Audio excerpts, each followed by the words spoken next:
Allez, c'est parti. Bonjour à tous, bienvenue dans cette nouvelle vidéo. Alors aujourd'hui, je vais vous proposer une session complète de travail. Comment créer une session complète de travail? On a tous le même problème, c'est vraiment organiser la session de travail, la session de pratique. Il faut avoir une espèce d'ordre prédéfini où on va développer des concepts. Alors c'est pas que de la répétition négative, c'est de la répétition créative. Déjà, ça a besoin d'être créatif. Ça a besoin d'énergie, d'une énergie créative. Et ça veut dire que si vous faites que de répéter toujours les mêmes choses sans improviser, sans mettre votre personne dans ce que vous jouez, c'est du travail, mais qui est vraiment ultra pénible. Et même si vous travaillez des heures et des heures, malheureusement, le résultat n'est pas probant. Ok, alors, les deux premières choses que je vais faire, c'est déjà me connecter à l'instrument. Donc, je me connecte à la note importante. Ok, ça vous le savez déjà si vous avez regardé les autres vidéos. Ensuite, j'enclenche le mécanisme de tempo.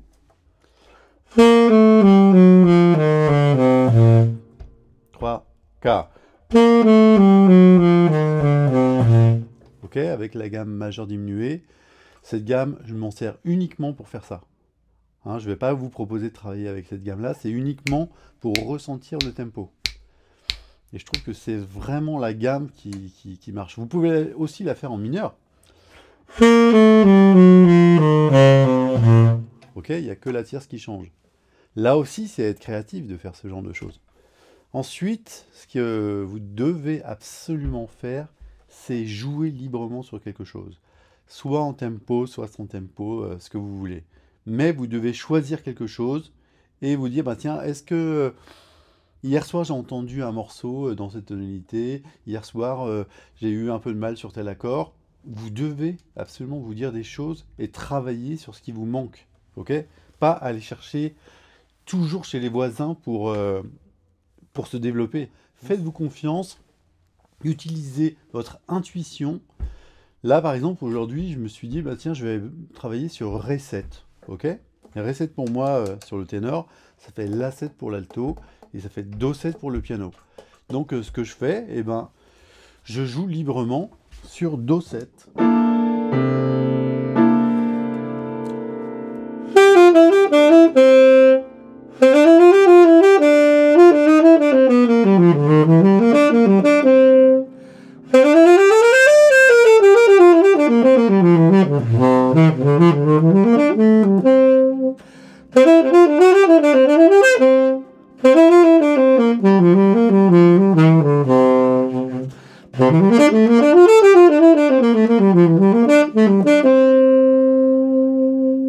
Ok, avec ou sans tempo. Maintenant, si je fais en tempo.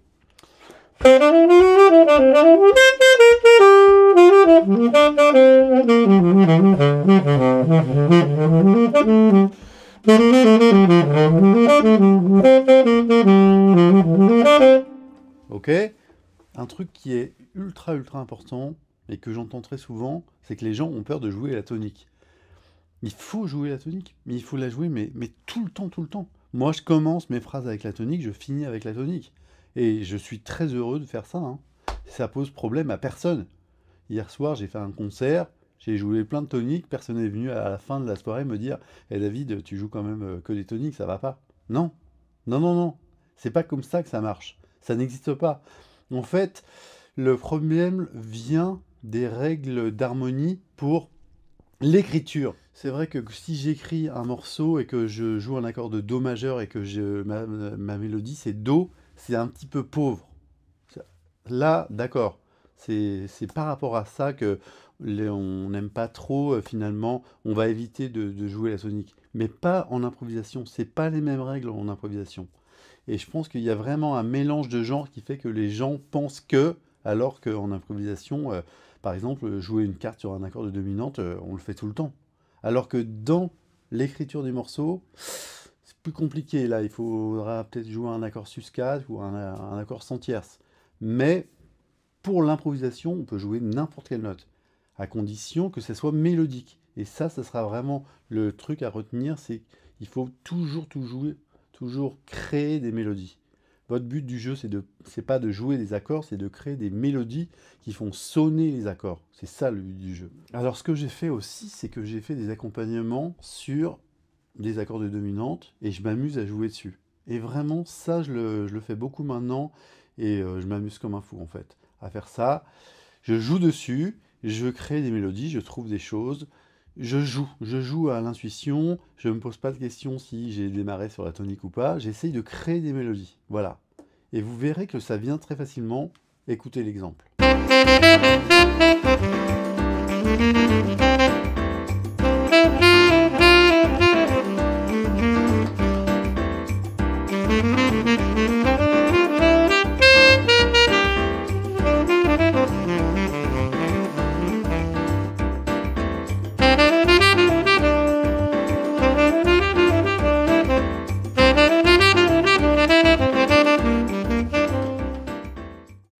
Ok, voilà, très bien. Vous pourrez télécharger avec le PDF les accompagnements que j'ai créés pour vous entraîner vous aussi dessus. Alors, moi, ce que j'aime bien faire aussi en début de session, très rapidement, c'est de jouer un morceau. Et le morceau que je vais jouer aujourd'hui, c'est Cool Blues de Charlie Parker.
Ok, et après, je vais jouer comme ça pendant 5 minutes. Quand je joue sur un morceau et que je joue pendant 5 minutes, je révise un peu mon répertoire et puis il y a des nouvelles idées qui émergent sur lesquelles je pourrais travailler pendant la séance. Alors, juste pour ce morceau, ça fait partie des morceaux que vous pouvez apprendre très vite. Il y a juste une phrase, une note qui change sur la deuxième phrase. Donc ça, c'est un morceau que vous pouvez apprendre très rapidement. Je vous rejoue la première phrase. 1, 2, 3, 4.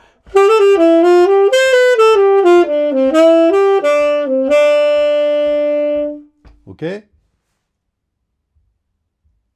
Ok? Deuxième phrase, il n'y a qu'une note qui change.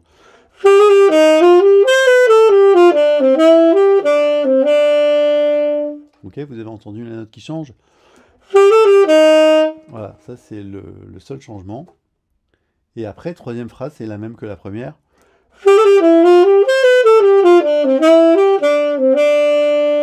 Et là, ça y est, vous avez appris un morceau en 3 minutes. Pourquoi pas le faire? C'est super de connaître des blues. Moi, j'en connais beaucoup, en fait. Et donc, commencer à jouer sur un blues, ça vous met dans l'ambiance de travail, quoi. De jouer sur des morceaux, de toute façon, c'est le but. C'est le but. C'est le but. Vous devez jouer des morceaux. Moi, il y a les 10 commandements. Bon, bah, moi, il y a les 10 commandements qui existent et les 9 commandements de jazz de David Sauzet. Et le premier commandement, c'est d'apprendre des morceaux. Deuxième commandement, garder le tempo. Troisième commandement, la structure, etc., etc. Ok? Alors, quand j'ai appris le morceau, ça, c'est un blues. Je vais travailler sur la grille du blues qui correspond au morceau. Et là, sur le coup, c'est une grille assez simple. Premier degré pendant 4 mesures. quatrième degré pendant 2 mesures, premier degré pendant 2 mesures, et ensuite 2, 5, 1 à la fin. Donc pour moi, ça fait Ré, Sol, Ré, Mi, La, Ré. Ok? Et on sait, si vous avez en plus regardé les autres vidéos, vous le savez déjà, quand il y a un 2, 5, je m'occupe que du 5. Donc ma grille c'est Ré, Sol, Ré, La, Ré. En ut, ça fera Do, Fa, Do, Sol, Do. Et en Mi bémol, ça va faire La, Ré, La, Mi, La. Ok? Je vais travailler maintenant en structurant ma grille toutes les 2 mesures. Et ça, si vous le faites, mais vous progressez, c'est obligatoire. Alors, ce que je vais faire d'abord, c'est jouer juste les toniques, ok? Et je vais créer, même quand je joue les toniques, je crée des choses dynamiques. Il faut toujours que ça soit dynamique, ok? Alors.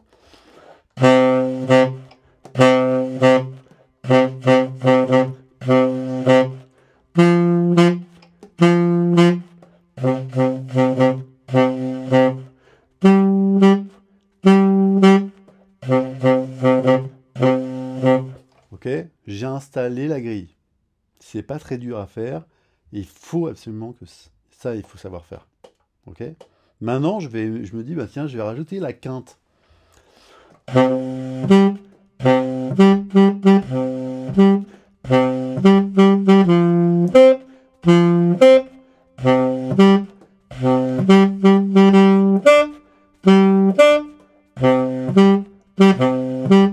Ok, là on peut trouver des milliers de façons de faire.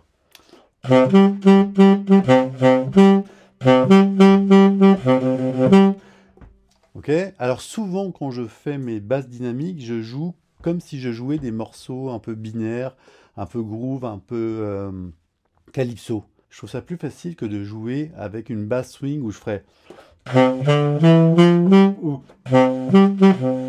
Où je vais avoir du mal à trouver un truc qui colle. Donc ça là, de cette façon-là, c'est très facile.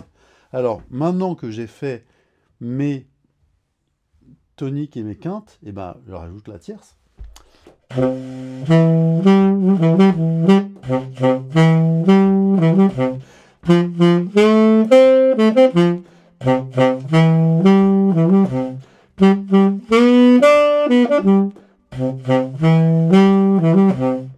Ok? À partir du moment où vous savez faire ça, vous connaissez les accords et vous faites chanter les accords. Parce que de jouer des arpèges comme ça, sans vie,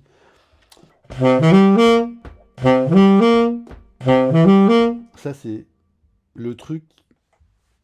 Moi, je n'aime pas du tout faire ça parce que je l'ai beaucoup fait quand j'étais jeune. Et en fait,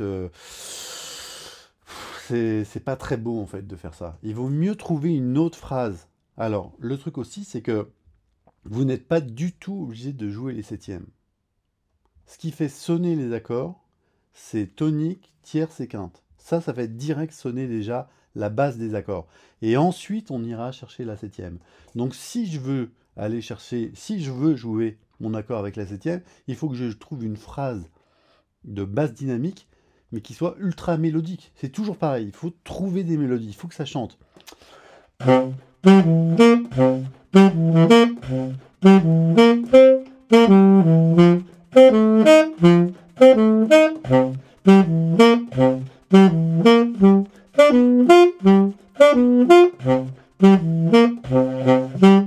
Ok, là j'ai rajouté la septième, mais c'est quand même joli. Alors, je peux peut-être trouver autre chose.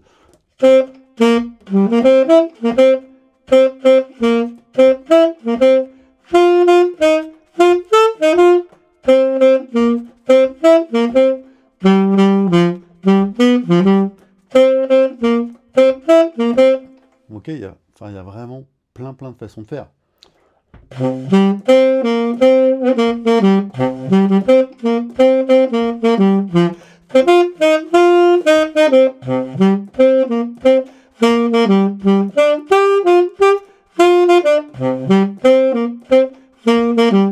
Voilà, ça c'est un exemple où par exemple j'ai pas mis la tierce, mais ça sonne quand même. Ok ?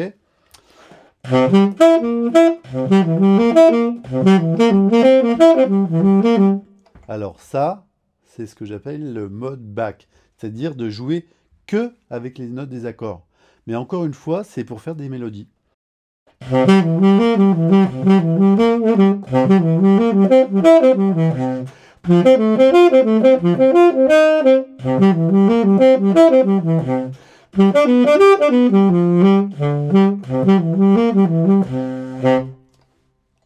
Vous en faites pas, tout ce que je raconte est écrit dans le PDF que vous pouvez vous procurer juste en dessous dans la description. Et d'ailleurs, merci beaucoup aux gens qui achètent mes documents. Ça m'aide à faire de nouvelles vidéos, puisque tout ça, dans la vie, tout n'est pas gratuit, donc il faut alimenter toujours et toujours. Alors, vous pouvez retrouver chaque concept que je vous propose dans mes livres. Le Jazz Guide, Blues et improvisation, Jazz et improvisation, le petit guide de jazz et les jazz routines. Voilà, dans tous ces bouquins, vous pouvez retrouver toutes ces informations. Maintenant, je vais me servir des outils de Barry Harris. Et je me rappelle quand j'ai été les premières fois à Rome pour faire les masterclass avec Barry Harris et qu'on a joué ces outils. Oh, c'était extraordinaire. Mes oreilles, tout d'un coup, elles se sont ouvertes et mon esprit, il était heureux, quoi. Parce que j'entendais vraiment des choses. Les outils de Barry Harris, c'est déjà de considérer que la gamme, c'est de la tonique à la septième. On ne va pas rajouter, on ne va pas rejouer 2 fois la même note. Pourquoi on ne va pas faire ça? C'est pour jouer en tempo, c'est par rapport au tempo, pour finir sur un temps fort.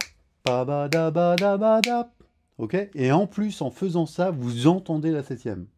Parce qu'avant, moi je me rappelle qu'avant, je n'entendais pas. Je faisais... Ok? J'entendais pas la septième. Et en plus, c'était faux rythmiquement, parce que je tombais pas sur le temps. Donc si je joue ma phrase... Là, c'est parfait. J'entends exactement le son de ma gamme. Ok? Donc là, ce que je vais faire, c'est que je vais jouer mes gammes en montant et en descendant sur tous les accords du blues. 1, 2, 3.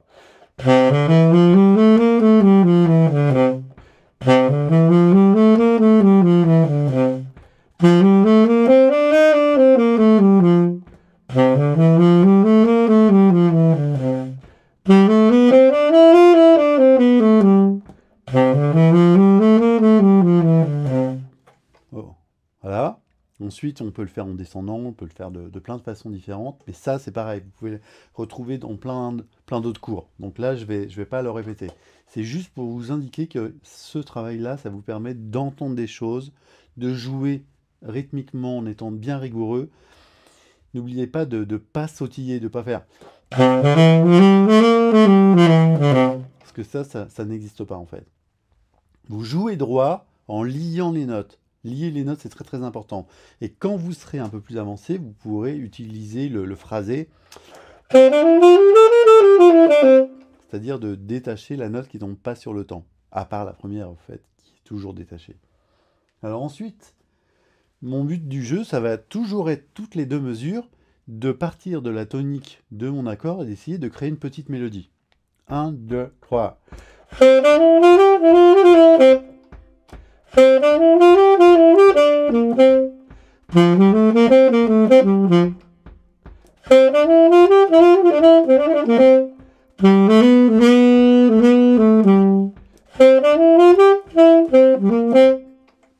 Ok? Ça, vous devez savoir le faire. Donc, pour réussir à le faire, il faut pratiquer, pratiquer, pratiquer, pratiquer. Et même si je sais le faire, je continue à le faire parce que je trouve ça super de faire ça. Après, l'autre option que j'aurais, c'est de transposer les phrases sur les différents degrés. Après, l'autre option que j'aurais, c'est de transposer les phrases sur les différents degrés. Donc, par exemple, si je trouve une bonne phrase sur le premier degré, alors, bon, je cherche une phrase.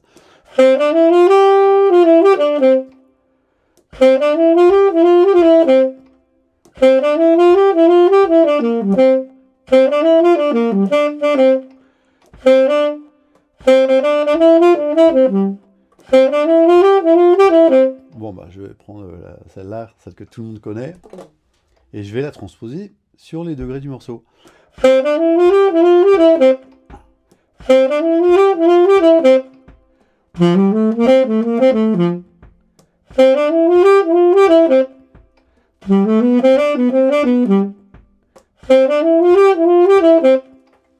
Ce travail-là, il vous fera progresser de ouf. Voilà, il vous fait progresser de ouf parce que ça vous fait entendre les degrés, les variations du morceau. Et ça éduque l'oreille au maximum. Du coup, quand vous jouez, vous entendez ce qui va se passer à la 5e mesure et à la fin du blues. Alors, moi, je me régale vraiment à faire ça. Alors, maintenant, je vais commencer par la tonique et je vais finir par la tonique. Ça aussi, il faut apprendre à faire ça. Parce que c'est pas inné de savoir faire. Donc, je fais des phrases où je commence par la tonique et je finis par la tonique.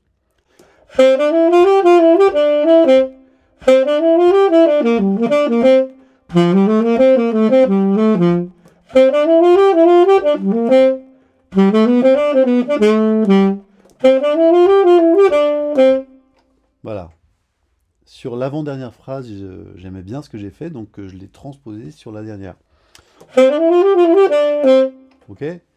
Vous devez vous entraîner pour arriver à ce résultat, pour arriver à jouer des phrases qui démarrent sur la tonique et qui finissent sur la tonique et qui sont jolies.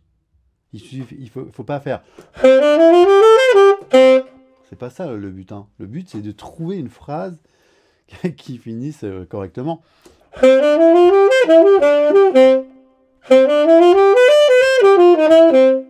Ok? Très bien.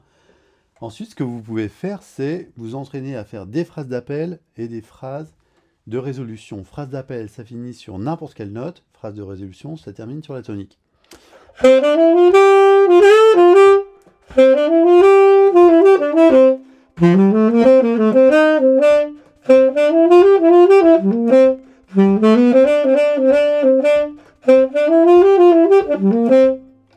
Ok? Et là, dans tout ce que je joue, il n'y a aucun chromatisme, aucune note de passage ou quoi que ce soit. Si vous voulez jouer des notes de passage, il faut apprendre à le faire. Et sur le blues, ce qu'on apprend en premier comme note de passage, c'est de jouer les 7e majeurs sur les accords de dominante. Et d'ailleurs, c'est marrant parce que tout à l'heure, je bossais dessus et j'ai essayé sur le piano.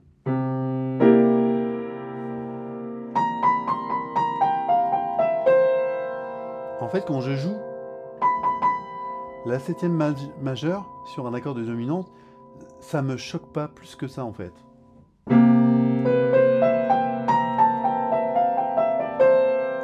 Et en fait, je vais vous dire pourquoi. C'est parce que si on écoute le morceau Cool Blues, il y a une 7e majeure directe sur la mélodie.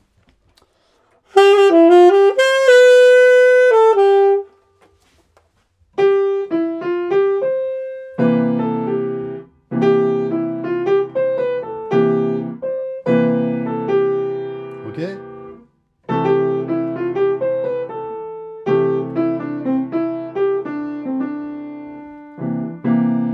Et en fait, ça vient d'où? Ça vient que avant, quand on jouait, je pense que c'est dans les années 20 ou 30, quand on jouait des blues, on jouait pas le premier accord avec avec une 7e de dominante, on jouait un accord 6. Ok? On jouait un accord 6, et du coup, ça faisait...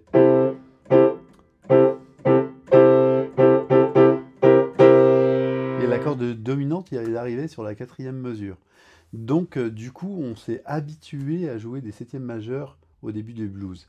Et d'ailleurs, je me suis rendu compte aussi, moi, en jouant, que souvent, je joue des 7e majeurs et ça va très bien, ça marche super bien. Après, évidemment, que si vous tenez la 7e majeure, bah, ça va pas le faire. Évidemment, on est d'accord. Ok ? C'est une note de passage ou bien une note qui apparaît à un moment donné, mais qui continue son chemin. On ne s'arrête pas dessus. Ok, alors, pour apprendre la 7e majeure, ben, on commence sur la tonique et on va descendre. Et on va avoir 8 notes. Du coup, cette fois-ci, on va pouvoir commencer de la tonique et finir sur la tonique. Ok ?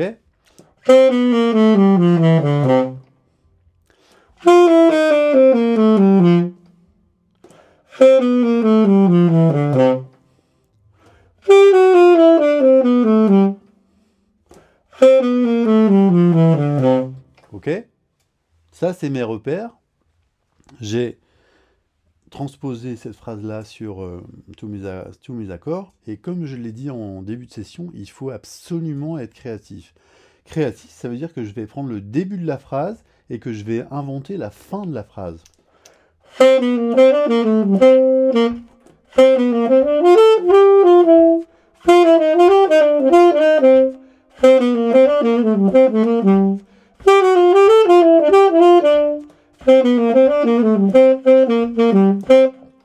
Ok? Et là, vous avez vu, pareil, qu'il y a un moment où j'ai bien aimé la phrase que j'ai jouée, donc je l'ai transposée sur les autres degrés. Et c'est comme ça que ça marche l'improvisation. Vous jouez un début de phrase et vous essayez de trouver la fin. Et ça s'acquiert en pratiquant. Pratiquer, c'est ça, c'est de jouer pendant des heures.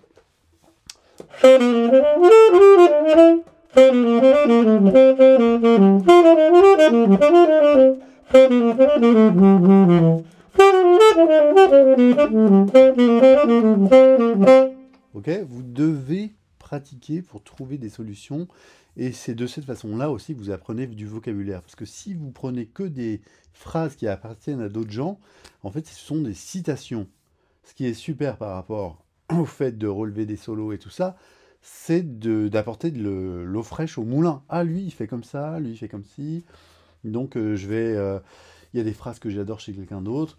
Donc, je vais écouter sa phrase, je vais voir comment moi je pourrais la mettre dans mon jeu. Mais ça ne sera pas la même phrase que l'original. C'est ça qu'il faut comprendre. Ça ne sera pas exactement la même. Le truc aussi, quand vous travaillez de façon créative, comme je vous ai montré là, c'est que vous allez sûrement trouver des phrases qui existent déjà, que tout le monde joue.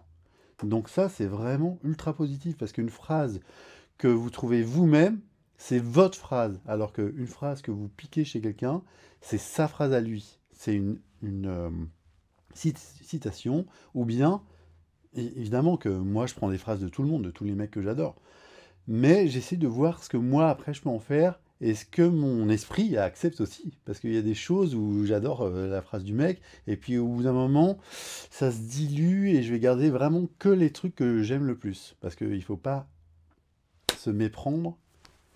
Tout est là. C'est le cœur qui vous dira celle-là j'aime, celle-là j'aime pas. Et c'est aussi comme ça que chacun des musiciens crée son vocabulaire et joue pas comme les autres musiciens. Alors, on a presque fini. Ok. Ah oui, alors dernière chose. Donc, je répète la même chose. Pensez toujours mélodique. On joue pas des accords, on joue des mélodies sur les accords. On joue des mélodies qui font sonner les accords. Ok? C'est vraiment le plus important, c'est ça. Le plus important, c'est vraiment de créer des mélodies sans arrêt. Alors, n'oubliez pas que dans le PDF que je vous propose, il y aura plein d'accompagnements pour travailler sur chaque accord. Ok? J'ai différencié chaque accord. Et ensuite, il y aura évidemment un accompagnement pour jouer sur le blues. Mais par exemple, par exemple, l'audio numéro 1, c'est le premier degré en boucle. Ok? Et comme ça, vous vous entraînez à le faire. Et moi, je le fais. Je le fais. Et quand je le fais, je m'amuse à... comment dire, ça me galvanise. Je trouve plein d'idées. Je suis content de le faire. Alors, le truc aussi, c'est que ces audios, c'est souvent des trucs latins ou des trucs un peu festifs. Et du coup, j'ai beaucoup de plaisir à jouer dessus. Et pourquoi aussi je propose ce genre d'accompagnement? C'est pour que pas prendre l'habitude de sautiller. Et ça, c'est un des très gros défauts que la plupart des gens ont. C'est qu'ils croient, les gens croient qu'il faut faire ça, bada, bada, bada, mais ça existe, c'est pas vraiment ça en fait. Évidemment que c'est un peu malléable, mais on joue droit.